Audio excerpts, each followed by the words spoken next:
Hi, good morning, everyone. Welcome back to the series of all about English. Back to the drawing board.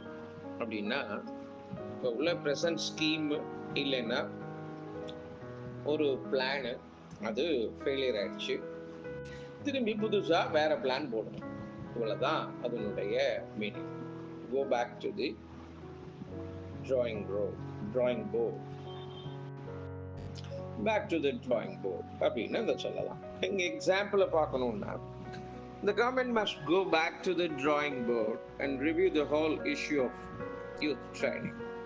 இளைஞர்களுக்கான அந்த பயிற்சி பற்றை அந்த விஷயத்தை திரும்பி அரசாங்கம் முதல்ல இருந்து ஆரம்பிக்க வேண்டியிருக்கு.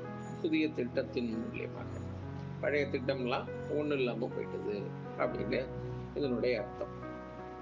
Back to the square one அப்படின்னு ஒரு நாள் பார்த்தோம்ல, ஆரம்பத்துல இருந்து ஆரம்பிக்கணும் திரும்பவும் அப்படின்னு.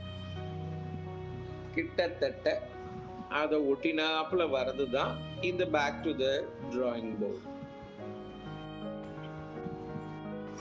மீண்டும் நாளை பார்க்கலாம்.